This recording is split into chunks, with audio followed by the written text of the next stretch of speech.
futuristic, discipline, learner, focus, and achiever. My name is Chad Peterman, and I'm the president at Peterman Brothers. My biggest aha moment about learning my strengths was understanding that my strengths will be leveraged. However, understanding where I may be weak is important when leading others. I'm Darren Verisami. I'm Brandon Miller. And this is The Strengths Whisperer, the show empowering leaders to create, build, and sustain great places to work. On this episode, we have Chad Peterman, the president of Peterman HVAC, joining us. Chad, welcome to the show. It's great to have you. Thanks for having me, guys. Excited to dig into what you guys uncovered about me and hopefully help some people along the way. That's always our goal. Now, before we get into talking about Peterman HVAC and how you're building the culture there that will outlast you, we're going to talk about you. And in preparation for today's conversation with Brandon and I, we actually had you take the Clifton StrengthsFinder assessment. Now, with that, Brandon, I want to invite you to just remind our audience why we had Chad take the assessment. Yeah, thanks, Darren. Chad and I met through a mutual connection and introduction and got to talking about his business and some of what he's working on there. And we're really excited to share with you his forward thinking in the industry that he serves, as well as just how he's growing a very healthy forward thinking culture. And so the StrengthsFinder, or Clifton Strengths as it is more commonly referred to now, is an assessment that many leaders inside of organizations leverage to understand their unique strengths and then how to build a strengths-based culture with it. So the tool is used for personal and professional development as well as organizational development. And so inviting Chad to learn about his strengths, he was nice enough to join along. And so we're here today to take a look at what makes Chad awesome at what he does. Right before we dive into his results and explore that, I think Chad's backstory is pretty phenomenal. We'll talk a little bit more about it later in the episode, but he was employee number 21 in a company that his dad founded. And obviously by the name Peterman HVAC, Chad, you're in a company that's within the trades, and we'll talk a little bit more about that. But what's fascinating is you came up under a dad that was in the trades, and you didn't really get into doing the work of the trades. Your focus was always on leading people around you that have the knowledge to do the thing. So that was kind of in your DNA from early on in your career, and now that's magnified as you've stepped more into your role here as president. Before we dive into that, let's jump into your strengths. Brandon, is there anything that's unique about Chad's strengths that stood out? And then we'll get into what resonated with Chad. Chad's number one strength is futuristic. Number two, discipline. Number three, learner. Then he's a focus and he's an achiever. And Chad, just real quick on those top five, just wanted to ask, how did they connect with you when you took a quick read of them? Taking the assessment, much like any assessment, is always good to do just to kind of recalibrate and understand what you need to be focused on and where you're good at. And so to me, where it really resonated was kind of that future thinking. I think that is so important from a leadership role. Oftentimes, I talk to people that are struggling, and my first question to them is, do your people know where they're going? And oftentimes their response is like, well, what do you mean? Yeah, well, actually, now that I think about it, I'm not sure that they know. And it was a lesson we learned back in 2016 when my brother and I were taking the reins of the company. And it was, hey, we have all these grand ideas in our head, but we probably ought to share them with everybody else so that they know where we're heading and can help us get there, as opposed to just fighting the fires of today. And it gives them a why behind why they are fighting the fires of today, because we're going, hopefully, as a team to a better place. You're describing the futuristic strength very well. And being that it's your number one, we like to refer to this as the visionary strength. So the one where you can get out, you can look ahead, you can forecast, you can imagine possibilities, you can stay in a space of just whether it's way far out or tomorrow, what's the next path? What's the next plan? So I imagine that part of your role as president and leader of the company is you're setting the vision for growth. Would that be right? Absolutely. And one thing I'll point out, and you guys may get to this, the visionary, and if that is one of your strengths, I think the other strength is realizing you may not be an integrator and just self awareness. I can tell you that when I played both roles early on, there was growth, but there was also a lot of loose ends and different things like that because I was always thinking for the future and not always, hey, we maybe want to monitor that process to make sure that it's fulfilled. And where we really took off 2020, 2021 is when I kind of identified that and I moved out. And my brother and one of our other leaders who's been with us for quite a long time took the reins of that. And that's their strength, the integration piece. And those two working side by side. Obviously, when you're smaller, you got to do both, right? But it's kind of having that awareness to when you reach that certain point is to let off the reins of the day to day and then use your strengths to continue to propel the company forward. Chad, picking up on what you just said, one of the things that stood out to me from the point that you just made and the fact that 3 of your top 5 are very strong executing strengths: focus, achiever, and discipline. And yet you lead with this futuristic, this ability to be the visionary. Was it a challenge for you to, as you've grown in your role in leading the company, to step into the role of being the visionary and not being that day-to-day execution person, like getting to the goal of staying out of the execution of the business and actually staying in the visionary role? What was that journey like for you in your leadership growth?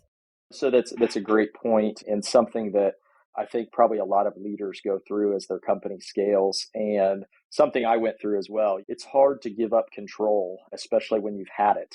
And it's, hey, are we doing things my way? And so on. And I heard a mentor of mine say the other day, I was listening to a podcast that he was on, and he said, my job as a leader is to create an open field for my leaders to run in and do great things. And for me, it goes back to what I said prior of the self-awareness. And I think as leaders, where I see people struggle is those people who are unaware of how they come off to people.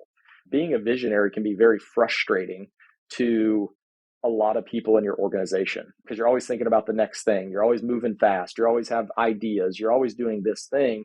But the fact of the matter is that there are very few visionaries within the company.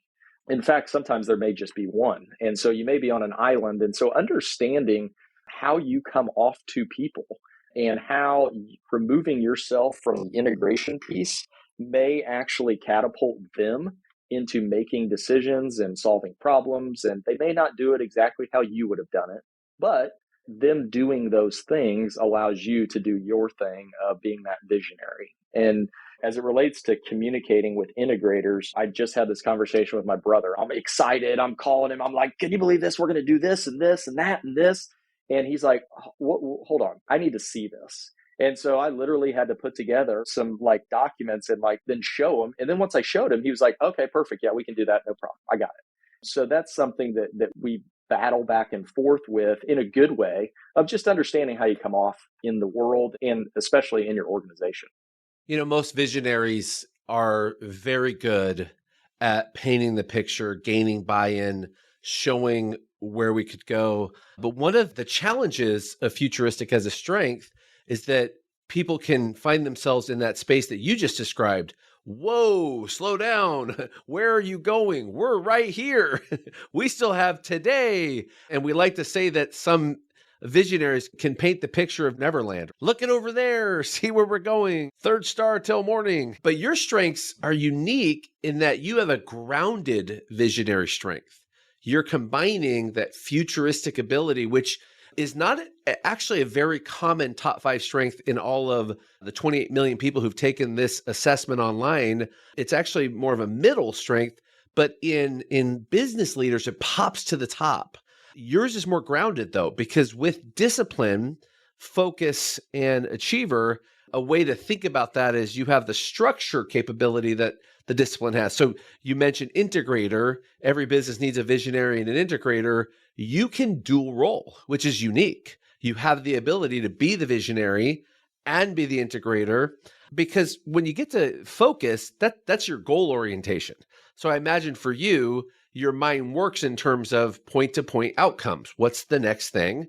How do we eliminate the distractions to get to the thing?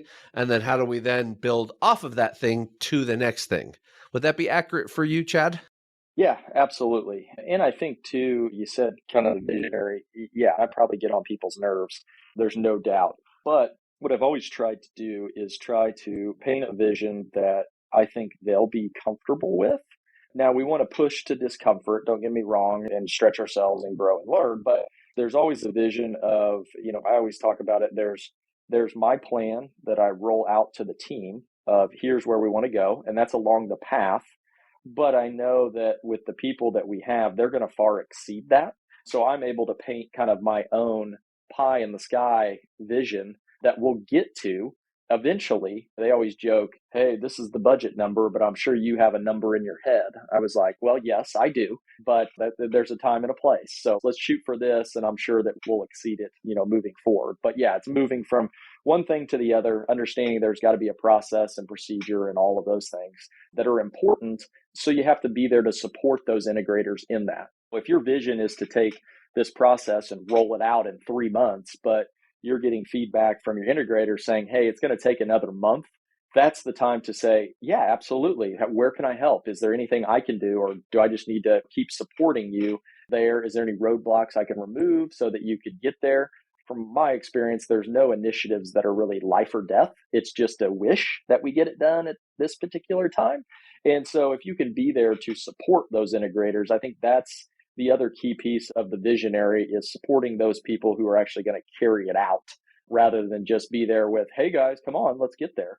And that's where I think I kind of got an unfair advantage coming into the trades, having no trade experience, because I knew from day one I had to lean on others because I didn't know how to do what it was that we were actually doing on a day-to-day basis. And so supporting those people, I think, was an early kind of education into what I was going to need to be as we got bigger. Darren, can you hear his learner coming through super strong? I can feel his learner coming through. Many people might not know this about me, but before starting 34 Strong with Brandon, I spent 10 years in construction. And Chad, when we talked originally, that was something that we had in common. Both of us did not come from the trades to move into the people leadership roles, but really understood the essence of leaning on the experts and allowing their ideas to flow and creating a pathway. And I just want to reiterate the quote that I'm going to paraphrase here that Chad said, because I think it's so powerful. My job as a leader is to create open fields and let people run and do great things. And when we listen to what Chad just talked about there with how that discipline plays, how that focus plays, and how that learner just goes after digging in, connecting, soaking things up from other experts, it creates trust. It helps to build trust, and it helps to empower people in what they're doing. And I think you just articulated that incredibly well, Chad. Yeah, I want to mention that each of these strengths, Chad, some of them are core to us. So they're going to be so deeply embedded because they're just a part of our genetic coding. Others are growth. There are things we've picked up along the way and we've made them our own. So they've become just as strong as those core strengths. And some are learned behaviors. These are strengths that we use and give back, they jostle around. But at the same time, the fourth kind of quote unquote strength we measure would be weaknesses, or areas where you have to watch out, or shadow sides to each of these. And something you've said that's really fascinating when you describe the talk with your brother. And I think you mentioned he's your younger brother. Is that right? Yep, 3 years younger. And, every now and then older brothers have this mindset about younger brothers that maybe I know a little more than you. Maybe I'm ahead of you. We're correct about it. I'm fairly certain. That's right. That's right. So being a high discipline, one of the challenges of discipline, and it's a strength and a shadow, discipline is described as your world is ordered by the structure you create. And when people jostle with your order, that can be challenging to someone with that strength. And at times they can find themselves dug in. I wonder if you could tell us about a time where you knew you were dug in, you knew you needed to stop being dug in, and how you may have caught that, if that's ever been a part of just your journey as a leader. have you had to work through that in your tenure thus far? That's a great point. The one thing that I would touch on is in leadership, you have to be okay with it not being your way. And I'm on the disc profile, kind of like a high C, like I know where that's going and all of that stuff. And it's just not trying to fix everything, because at the end of the day, I think the most important thing, and we talked about this earlier with the visionary piece, is know where you're going. And if it's going to get us closer to where we're going, then that's okay. It's not going to be perfect. There's always going to be things to fix. But at the end of the day, as long as we're doing it in accordance with our values and continuing to move it forward, I think we're in a good place. And the one thing that I always dwell on, and I always tell people, we use the disc profile here when people come on board, just have a big chart. And the one thing as it relates to discipline and being able to understand how it may come off is we're so quick to celebrate, just in the same thing with the strength finders. We're so quick to celebrate what we're really good at. But in my mind, what we really need to do is be focused on where we're not so good and where that could cause a ripple effect of issues with the people that we lead. And so it's really not so much, you're going to lean into your strengths, no doubt. But I think you also have to lean into those weaknesses or where you may not be as strong in order to understand. And I do this often. I'm going to come out and say, hey, I'm not great at this. I know you are. Where can I help you move forward? So that you don't come across as the person like, well, he's never going to get anything done because he's big thinking and this is a small process, and different things like that, I think lend itself to moving the organization forward as far as just knowing who you are, how you come off. It's perfectly fine, but you also have to know that everybody else too is perfect the way they are. You as a leader are in charge of making sure, motivating, supporting them in the way that they need to be motivated and supported. That is such an important point that you just made. I just want all the listeners to take that in. To focus on our strengths and to really shine in them, we have to actually acknowledge our areas of weakness. We don't just sit there and sugarcoat over the areas where we have gaps.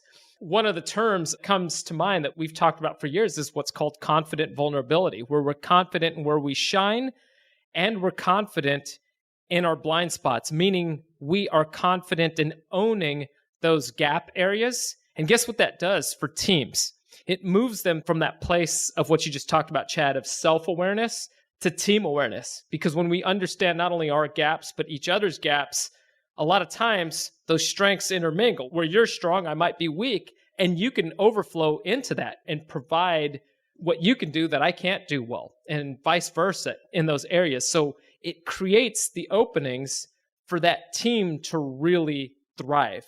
And it's such a key part of the strengths-based process. And as Brandon had mentioned, the shadow side, when we're talking about discipline, our strengths can be our greatest assets and our greatest liabilities. But we have to own the good, the bad, and the ugly and work to calibrate them as best as we can individually and collectively within the team.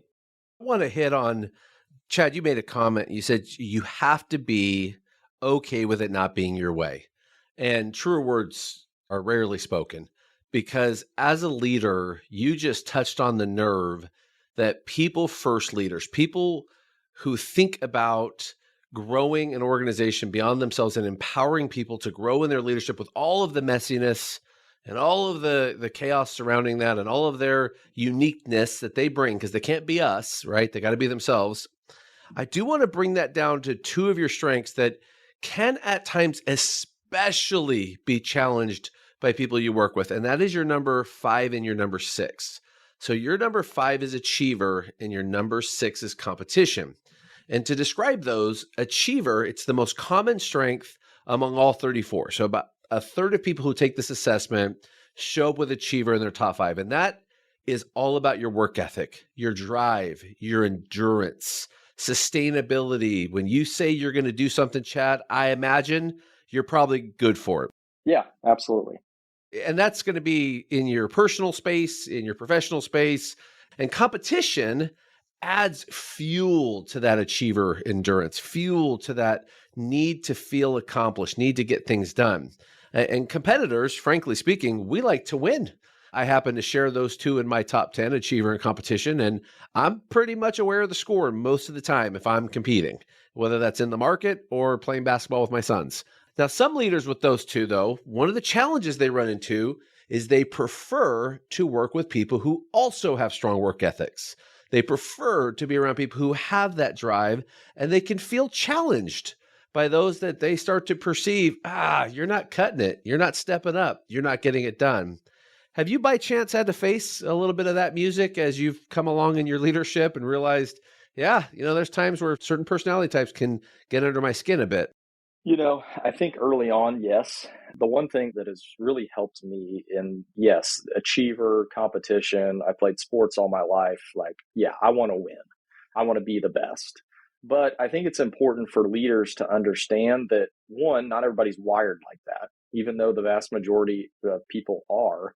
For me, it's using those two strengths not to demand out of people, and this may come as a controversial statement, but I'm going to say it anyway because it's what I believe. But it's not to demand high achievers in competition that people need to exhibit those. To me, I use those two as a means to set an example. And this is who I'm going to be, and we're going to achieve this together. And I'm going to lead the charge because I'm getting up early. If I say I'm going to do something, I'm going to do it.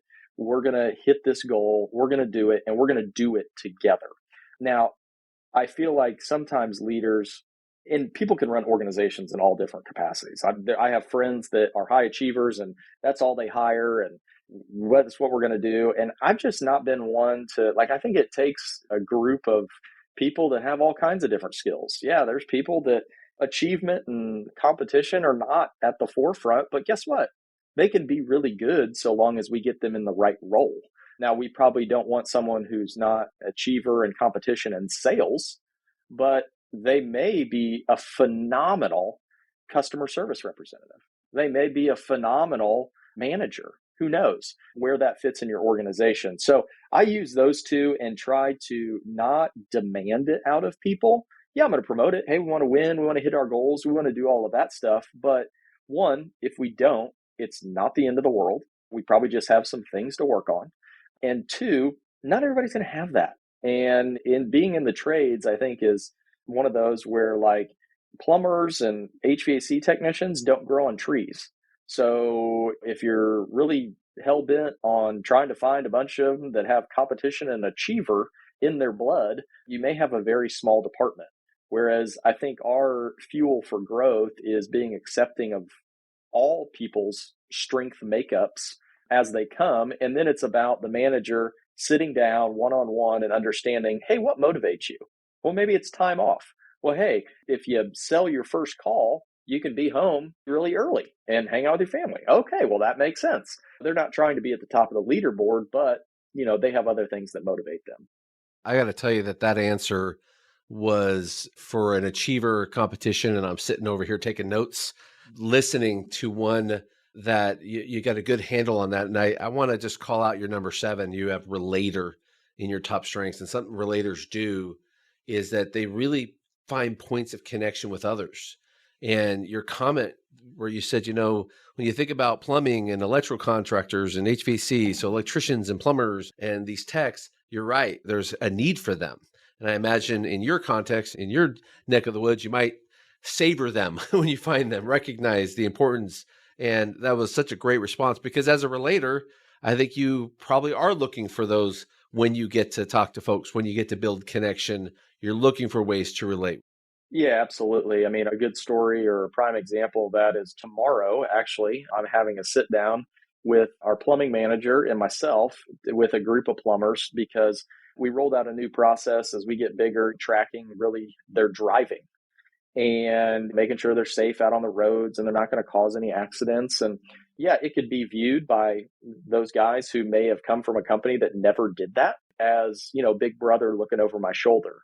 And so to me, as being a relator, it's, hey, sitting down and leveling with these guys. Hey, what are your thoughts on this? Like, I get it. Driving the speed limit is tough sometimes when everybody's flying by you and you're driving the speed limit. But here's why we're doing it. Is there something we could change that may make it easier? And those are one of the things, too, that I think as you grow, your message can get muffled. When you're trying to do something good, it may come off as people are going to interpret it differently. And so it's being able to take a step back rather than going, oh my God, I can't believe these people, like, so silly. I don't understand why they can't do this. It's like just leveling with them and saying, hey, what's the issue that you have and how can we make it better together? There may be a better way to do it. I don't know. We just threw this on the wall and went with it. So, from your perspective, what do you think? And so that's really, I mean, honestly, that is what I do a lot. Is, hey, let's get in these situations. My plumbing manager came to me and was like, hey, there's some rumblings. And I'm like, well, let's just sit down with them and talk to them. Let's figure it out. So, Chad, on the heels of what you've talked about, we're starting to talk a bit more about Peterman culture and what's taking place there. From the example you just gave, repetition is clearly an important part of culture, right? I always say this, you can't go to the gym on the 3rd of January, work out for 8 hours and eat healthy on the 3rd of January and say, I'm good for the rest of the year to be healthy. And I know you've mentioned in our pregame conversation before we got on the call just about the importance of repetition in culture. And I think what you just talked about was a great example of that. In your industry, culture is often not necessarily a primary focus. In an industry, though, that requires very specific skill trades, should it be more of a focus? And how do you feel like Peterman has been changing that narrative about culture and the employee experience moving forward?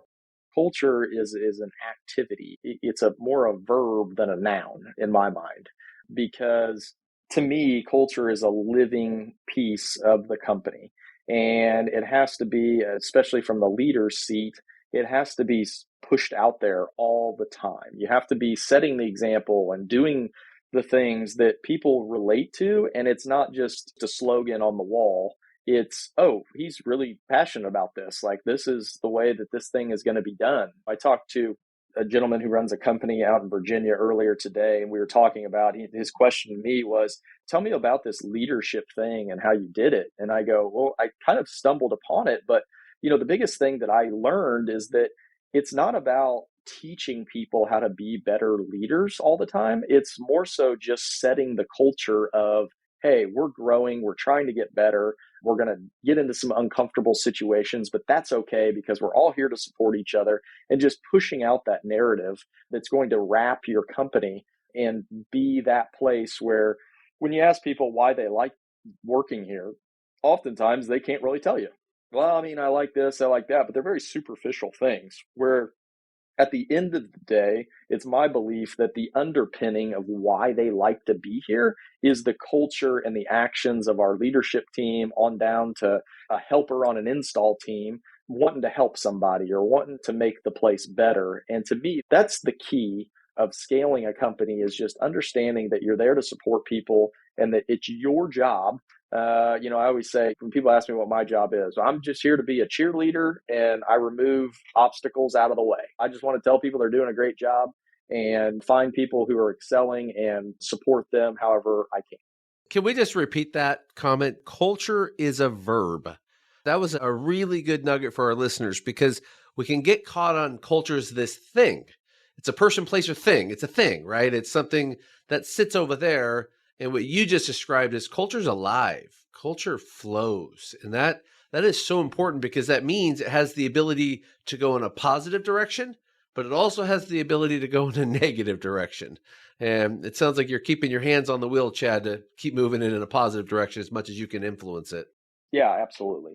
We often say this. I've said it before. I'll say it again. You can have culture by intention and design, or by accident. So choose wisely. And Chad, it definitely sounds like you're choosing wisely. I think what's interesting in your story, to give our listeners some context, is your dad's story. Your dad was the founder of the company. He still wears that hat, but he is actively retired as a founder and transitioned that over to you to be the leader of the company. Did that play into your culture of today, of how that was modeled, how that leadership transition, that handoff to you was handled?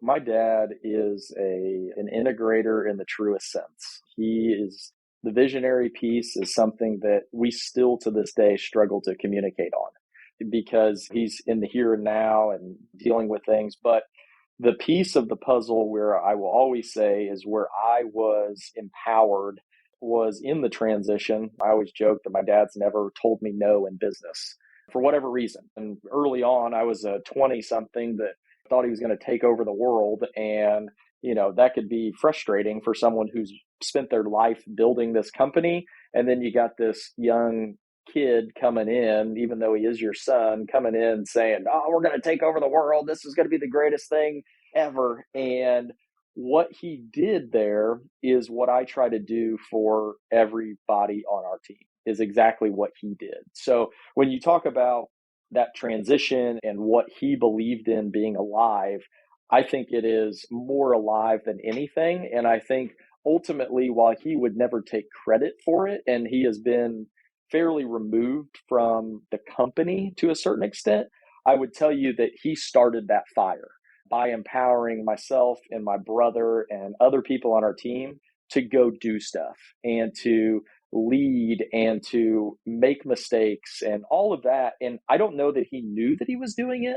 And I don't know that I knew that he was doing it. But as I've went on my leadership journey and uncovered things, I look back and go, oh my, that's why I do it, because someone gave me the opportunity to do it. And now I want to give that opportunity to everybody that I come in contact with, as far as being able to go out there and, he created that open field for me, and I want to hopefully create it for everybody on our team. I love how you're tying that back to your quote from earlier in the episode. Chad, you've given our listeners so much to think about here. One point out of many that I want to come back to and revisit is you talked about the importance here of the manager sitting down and figuring out what motivates people and the fact that it's different for everybody. Do you have any questions or any techniques that your managers have used or anything within your culture? I know you have different manager training programs. You have different academies that you put your people through, but do you have any insights that you could share for a listener to figure out how to uncover what motivates people differently on an individual level that would be applicable? We're always learning. We're always trying different things. And if someone's going to reveal something to you, you have to create a level of trust and a level of understanding that you deeply care about that person and their well-being.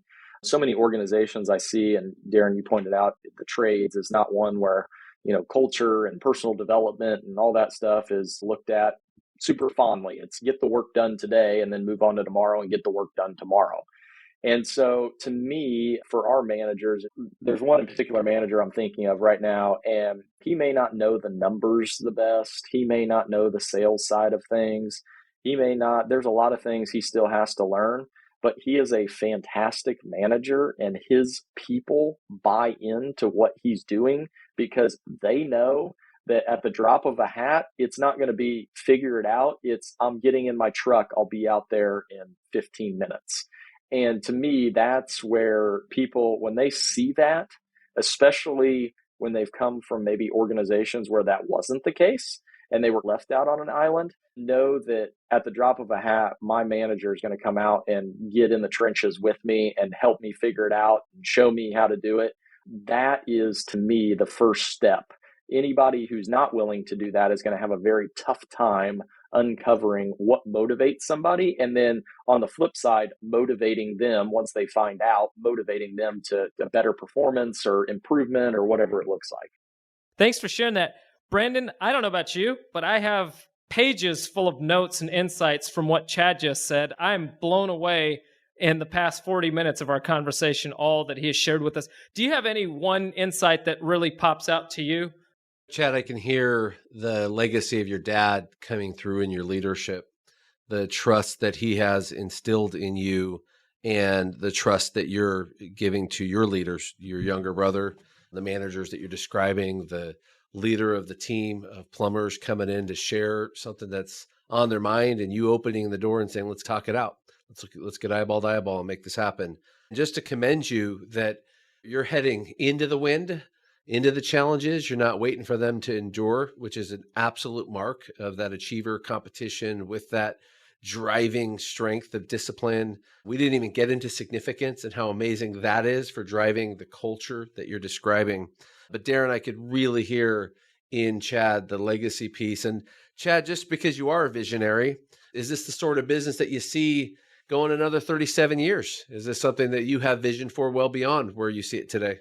Absolutely. It's amazing the calls that I was on today and how they've kind of led to examples for our chat today. But I was on one earlier and we were talking about the growth of the company and really looking at org charts and different things like that. And the one thing that came out of that was with our growth comes opportunity for those looking to move up and do different things and take on more responsibility. And as I formatted this org chart, it was like, oh my gosh, there's an opportunity. And as we get bigger, there's an opportunity and there's an opportunity. And I think that, yes, this business, because of the foundation that we've established, I believe, and the culture that we have, can go on forever and ever. At the end of the day, the key is providing opportunity for people that are willing to work on themselves and continue to grow. And to me, that's, again, being a visionary is not just about painting a picture, but understanding why you're painting that picture. And for me, it's not about just getting bigger for bigger's sake. It's getting bigger to provide opportunity and the chance to get better at what we do. Chad, if people would like to learn more about you or connect with you, where would they go? Big on LinkedIn. It's under Chad M as in man, Peterman. Feel free to reach out. More than happy to help out. We post our content on there as well. And we also talk about leadership on a podcast that we have. It's called Can't Stop the Growth. You can find it on all the podcast listening services. And that's where we talk about the very same thing that we talked about and the thing that you guys are passionate about as well. Chad, with that, we're going to leave it there. I want to thank you so much for joining us and sharing your story.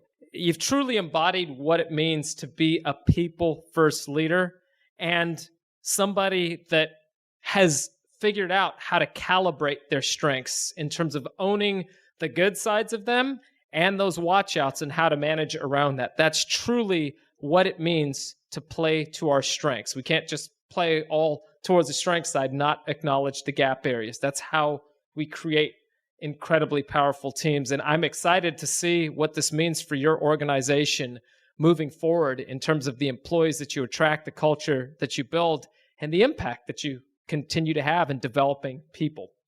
For our listeners out there, are you ready to discover your strengths to accelerate into life like Chad has? We believe in this path so much that we're offering our listeners the opportunity to discover their top 5 Clifton strengths. Email us at brandon@34strong.com with the subject line top 5 to request your StrengthsFinder code. Thank you for joining us for this episode of The Strengths Whisperer. What did you take away from our conversation with Chad? We'd love to know. Just email us at brandon@34strong.com. Again, if you are ready to discover your strengths and include the word top and the number 5 in the subject line.